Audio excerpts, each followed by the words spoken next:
राज्याचे युवक कल्याण आणि अल्पसंख्याक मंत्री माझे मित्र माननीय आमदार दत्तामामा भरणे माझ्याबरोबर या दौऱ्यामध्ये सहभागी झालेले अखिल भारतीय द्राक्ष बागायतदार संघाचे अध्यक्ष सन्माननीय कैलास भोसले, जिल्हा बँकेचे संचालक माझे सहकारी सन्माननीय आप्पासाहेब जगदाळे,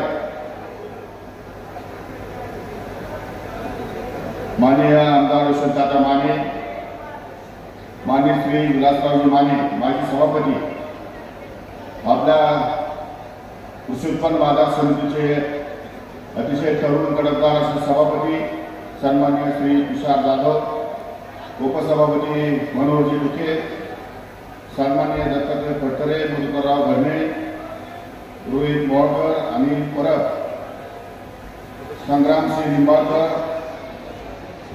आबा देवकाते, दशरथ पाटील कोर, संतोष गायकवाड, श्रीमती मंगलाताई झगडे, श्रीमती रुपालीताई वाबळे, संदीप पाटील, रौनक बोरा, संतोष देवकर, कृषी उत्पन्न बाजार समितीचे सर्व सन्माननीय अधिकारी, व्यासपीठावर बसलेले वेगवेगळ्या संस्थांचे सर्व सन्माननीय पदाधिकारी, ज्यांना वेगवेगळ्या क्षेत्रामध्ये नाविन्यपूर्ण काम केल्याबद्दल सन्मानित करण्यात आलं, त्यांचे सर्व सन्माननीय शेतकरी बांधव, आमच्या अतिशय मोठ्या संख्येने ज्या महिलांना या ठिकाणी सन्मानित केले त्या महिला भगिनी, उपस्थित सर्व शेतकरी बांधव आणि अत्यंत मोठ्या संख्येने उपस्थित असलेल्या आमच्या महिला भगिनी आणि सहकारी मित्रांनो, सुरुवातीलाच मी आपली दिलगिरी व्यक्त करतो.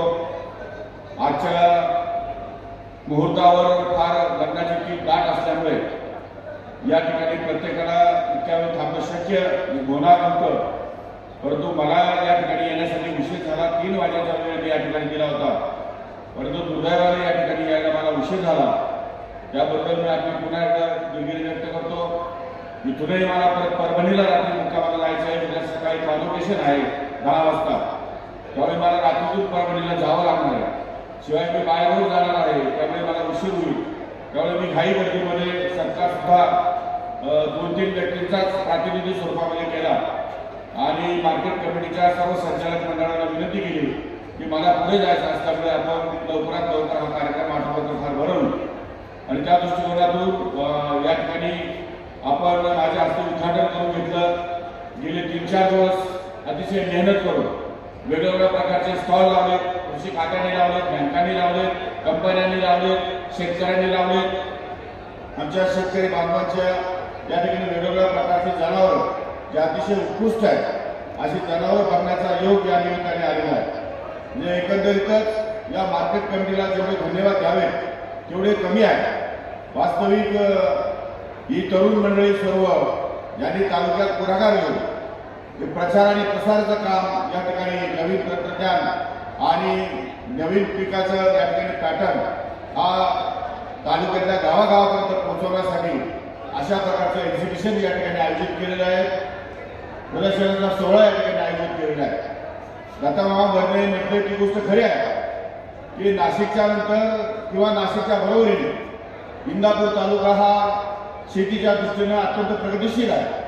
मी स्वतः या ठिकाणी अनेक वेळा आलेलो आहे. दुधाच्या संदर्भात दुधाचा महापौर या इंदापूर तालुक्यामध्ये आहे. म्हणजे इतक्या मोठ्या प्रमाणावर प्रगती करणारा तालुका महाराष्ट्रामध्ये फार कमी असते, त्यामध्ये इंदापूरचा नंबर लागतो. ही गोष्ट वाखाणण्याजोगी आहे आपल्या सर्व शेतकरी बांधवांची. त्यामुळे आपण प्रगतिशील आहात, परंतु आणखी प्रगती कशी साधता येईल आणि आपल्या मागे राहणारा शेतकरी बांधव त्याला आपल्याला बरोबर घेऊन त्याच्या सुद्धा या ठिकाणी प्रगतीत कशी भर होईल या दृष्टिकोनातून प्रयत्न होणं आवश्यक आहे. आणि त्यासाठी राज्य सरकार, केंद्र सरकार, वेगवेगळ्या प्रकारचे यंत्रणा, वेगवेगळ्या प्रकारच्या कंपन्या या पुढाकार घेऊन या ठिकाणी सातत्याने कायम करतात आणि चांगलं काम करणाऱ्या शेतकऱ्याला, चांगलं काम करणाऱ्या कंपन्यांना प्रोत्साहन या ठिकाणी मिळालं पाहिजे. या धर्तीवर राज्य सरकार काही महत्त्वाचे निर्णय या ठिकाणी घेणार आहे. भविष्य काळामध्ये शेतकरी हा सुरक्षित कसा होईल, या ठिकाणी संरक्षित कसा होईल आणि शेतकऱ्याला शेती करणं अवघड कसं जाणार नाही या दृष्टिकोनातून आपल्याला प्रयत्न करावे लागणार आहे. शेतीच्या उत्पादनामध्ये वाढत जाणारा खर्च आणि उत्पादन झाल्यानंतर त्याचं असलेलं मार्केटिंग या दोघांचा मेळ बसला पाहिजे आणि उत्पादनामधून या ठिकाणी त्याला स्वतःला काही पैसे या ठिकाणी शिल्लक राहिले तरच तो शेतीकडे या ठिकाणी वळेल. अन्यथा शेती म्हणजे करायची नाही किंवा शेती हा विषय आपला नाही अशा प्रकारचे अनेक शेतकरी बांधव या ठिकाणी म्हणतात. ही गोष्ट खरी आहे, परंतु शेती छंद म्हणून आवड म्हणून या ठिकाणी आपण केली पाहिजे. शेतीमध्ये मला काम करण्याची आवड आहे, उत्पन्न तर मिळेलच, उत्पन्न मिळेल तेव्हा मिळेल, पण एकदम तांत्रिक पद्धतीने शेती, नवीन पद्धतीने शेती या ठिकाणी प्रयोग केले गेले पाहिजे. त्यातून नवनवीन उत्पादन घेतलं पाहिजे. आजच्या घडीला आता एक्सपोर्ट जो आहे तो महाराष्ट्राचा एक्सपोर्ट जवळपास 10-15 हजार कोटी रुपये परकीय चलन या देशामध्ये आपल्याला शेतीच्या जे काही आपण एक्सपोर्ट करतो त्याच्या वेगवेगळ्या द्राक्षे असतील किंवा केळी असतील किंवा आणखी काही एक्सपोर्ट करणारे जे काही शेतीची उत्पादनं असतील त्यातून खऱ्या अर्थानं आपल्या देशाची प्रगती होणार आहे.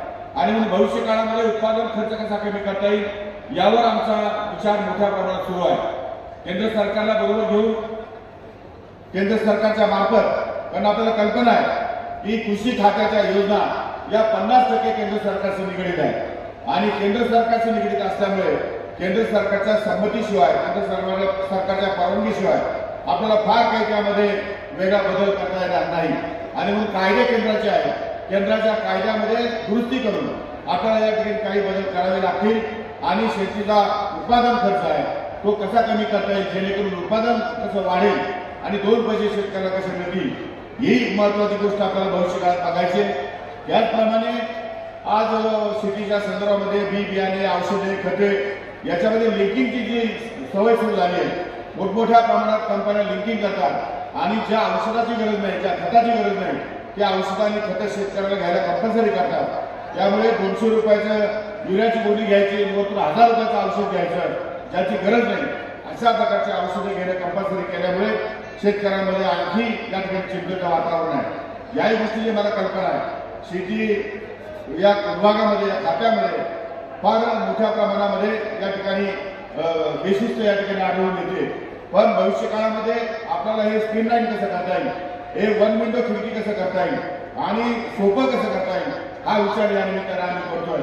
विम्याच्या संदर्भामध्ये काही तक्रारी आहेत, याही तक्रारी दूर कशा होतील आणि ऑनलाईन या ठिकाणी अग्रिस्टारच्या माध्यमातून शेतकऱ्यांना डायरेक्ट या ठिकाणी लाभ कसा मिळेल असा विचार राज्य सरकार या ठिकाणी गांभीर्याने करत आहे. त्यामुळे शेती हा इतका मोठा विषय आहे की त्या विषयाच्या संदर्भामध्ये एका दिवसामध्ये निर्णय घेणं शक्य होणार नाही. कदाचित अजून त्याला वर्षभराला कालावधी जाईल, परंतु इतकं सुंदर काम आपल्याला या शेती क्षेत्रामध्ये करण्यासारखं आहे. मी 10 वेळा सांगितलं की स्काय इज द लिमिट.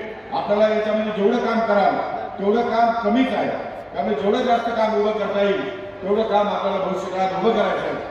वास्तविक राष्ट्रवादी काँग्रेस पक्षाचे राष्ट्रीय अध्यक्ष आणि राज्याचे उपमुख्यमंत्री सन्माननीय अजितदादा पवार यांनी मला या ठिकाणी मंत्रिपदाची शपथ दिली, परंतु कृषी खात्याची जबाबदारी सोपवली. अतिशय विश्वासाने ही जबाबदारी त्यांनी टाकली माझ्यावर. त्यामुळे त्यांच्या कामाचा धडाका आपल्याला कल्पना आहे. दादा म्हटलं की एकदा काम सांगितलं की कामाला दादा अतिशय बांधलेले असतात. कुठल्याही मंत्र्याची, कुठल्याही केंद्राच्या, राज्याच्या कुठल्याही मंत्र्याची बरोबरी दादांबरोबर होऊ शकत नाही. त्यामुळे दादाला जे काम अपेक्षित आहे तेच काम आपल्याला भविष्यकाळामध्ये उभं करायचं आहे. जवळपास मी दादाला मागच्याच वेळी म्हणतो शिर्डीला की 50% लोक शेती या विषयाशी डायरेक्ट संबंधित आहेत आणि 50% लोक हे खाद्यपदार्थ, शेतीमध्ये उत्पादन केलेले पदार्थ या ठिकाणी खातात. म्हणजे याचा अर्थ 100% लोक हे कृषी खात्याशी निगडीत आहेत आणि 100% जनता जर कृषी खात्याशी निगडीत असेल तर त्यांचं स्वास्थ्य, त्यांचं या ठिकाणी स्थैर्य आणि त्यांना आश्वासकता या ठिकाणी निर्माण करणं ही कृषी खात्याची महत्त्वाची जबाबदारी आहे. त्यामुळे इतर कुठल्याही खात्यामध्ये 2 गोष्टी कमी जास्त झाल्या तरी चालतात, पण कृषी खात्यामध्ये मात्र अशा प्रकारची या ठिकाणी अनास्था मला या ठिकाणी चालणार नाही. अशा प्रकारचे या ठिकाणी मी आदेश कृषी खात्याच्या लोकांना दिलेले आहेत आणि त्या दृष्टिकोनातून कामकाज सुरू आहे. खरं म्हणजे मला कामकाज करण्यासाठी अद्याप वेळ प्राप्त झालेला नाही. अजून या ठिकाणी एक्झिबिशनचे उद्घाटन, कॉम्युनिकेशन, उद्या कॉम्युनिकेशन आहे. आपल्या 2 दिवसापूर्वी राष्ट्रवादी काँग्रेस पक्षाचे शिबिर झालं. त्यामुळे वेळ या ठिकाणी आता मिळत नाही, परंतु 1 महिना 15 दिवसामध्ये पूर्णपणे स्थिर स्थावर झाल्यानंतर आपल्याला या कामामध्ये लक्ष घालावं लागेल आणि जास्तीत जास्त आता आपल्याला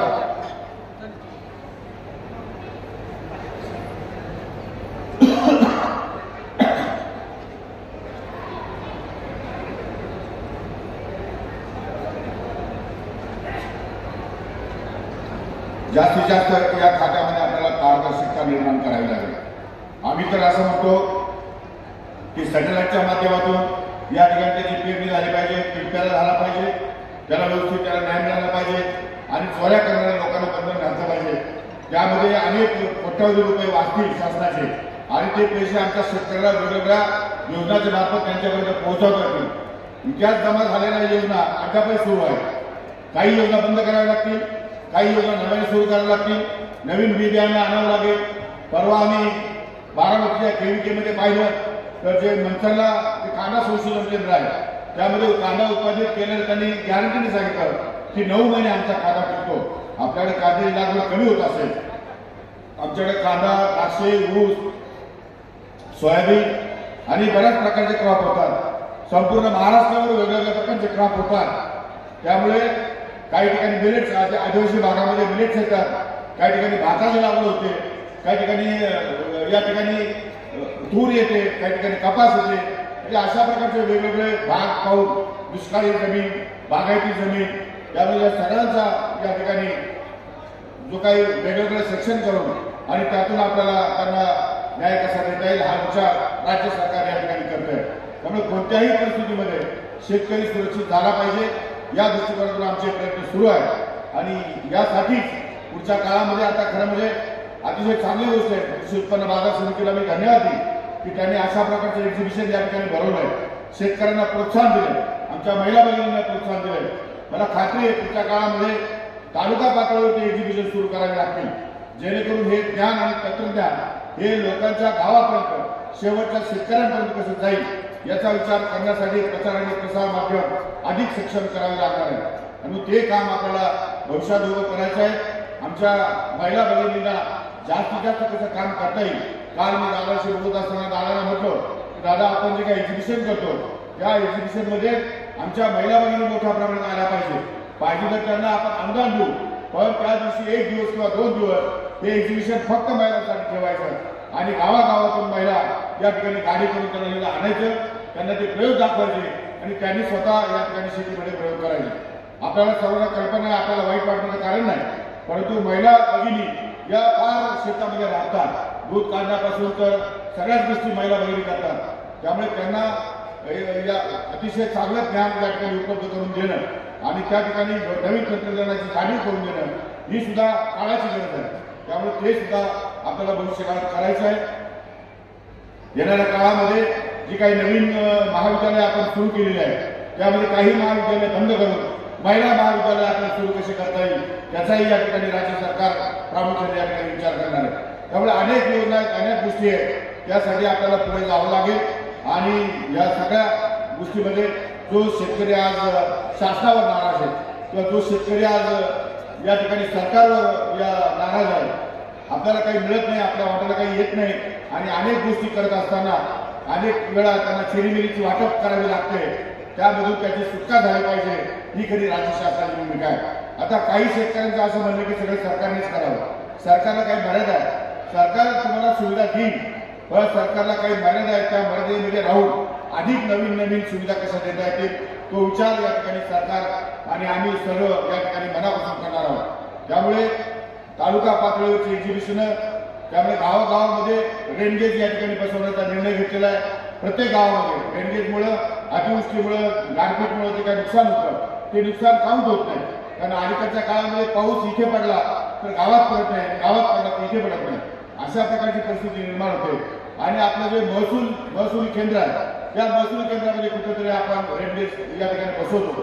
त्यामुळे आता प्रत्येक गावामध्ये ग्रामपंचायतीवर रेनगेज आणि रेनगेजच्या नंतर बाहेर आउटलेट या डिस्प्ले या ठिकाणी मोठी स्क्रीन या लावण्याचा निर्णय काल परवाच मीटिंगमध्ये त्यांना आदेश दिलेले आहेत की रेनगेज आणि डिस्प्ले हे गावाच्या ठिकाणी लावा जेणेकरून गावात प्रत्येक माणूस जाता येताना डिस्प्लेवरती बघेल की आज टेम्परेचर किती आहे, उद्या 2 दिवसात पाऊस येणार की नाही येणार आहे, वातावरणात काय बदल होतोय हा त्या प्रत्येक माणसाला या ठिकाणी दिसला पाहिजे. जो मोबाईल बघेल मोबाईलमध्ये येणारच आहे, पण जे मोबाईल बघणार नाही अशा सुद्धा लोकांना सुविधा कशा करता येतील तोही विचार आमच्या मनामध्ये आहे. अशा अनेक गोष्टी या ठिकाणी होणार आहेत. राजकीय दृष्ट्या बाकीचं काही असलं तरी दत्ता मामा भरणे माझे मित्र आहे आणि मामा अतिशय कामाचा माणूस आहे, मोकळा माणूस आहे. ते एकच आहे, मामाला गुदगुल्या करायला काही करू द्या, चिमटा मामाला घेतलेला चालत नाही. मामाचं काम आहे. माझे दोन्ही तिन्ही आताचे पदाधिकारी आणि मागचे आमदार माझे दोन्ही मित्र आहेत. दोघांमधला फरक काय तो मला एकदम पर्सनल भेटा, जाहीर सभेत मी सांगू शकत नाही, पर्सनल भेटल्यावर सांगेल. पण मामा दिलदार माणूस आहे, अतिशय कामाचा माणूस आहे. एकदा कामाला लागला की सारखं कामच करत असतो. त्यामुळे मामाच्या नेतृत्वाखाली मामाच्या बरोबरीने मला चांगली संधी या ठिकाणी काम करायला मिळालेली आहे आणि आमच्या सर्वांचे नेते सन्माननीय अजितदादा पवार हे राज्याला प्रगतीकडे घेऊन जाण्याला निघाले आहेत. त्यांच्या खांद्याला खांदा लावून आपल्याला पुढे भविष्यकाळ अतिशय उज्ज्वल आहे आणि त्यांच्याच खांद्याला खांदा लावून पुढे गेल्याशिवाय पर्याय नाही. मी आपल्याला खात्री देतो, विश्वास देतो की येणारा भविष्यकाळ हा आमच्या शेतकरी बांधवांसाठी, आमच्या शेतकरी भगिनींसाठी निश्चितपणे चांगला काळ असेल. त्यामध्ये कुठल्याही प्रकारची अडचण आपल्याला येणार नाही याची खात्री देतो. आपल्याला सांगू इच्छितो, ज्या ज्या शेतकऱ्याला कुठल्याही संदर्भात काय अडचण येत असेल किंवा आमच्या खात्याच्या संदर्भात काय अडचण असेल तर त्यांनी डायरेक्टली माझ्याशी फोनवर संपर्क साधला तरी सुद्धा काही अडचण नाही. मी कोणाचे फोन घेतो. मला एक फोन डिस्कॉल पडला म्हणजे आता सभेत असेल आणि फोन वाजला तरी नंतर परत या ठिकाणी फोन करतो.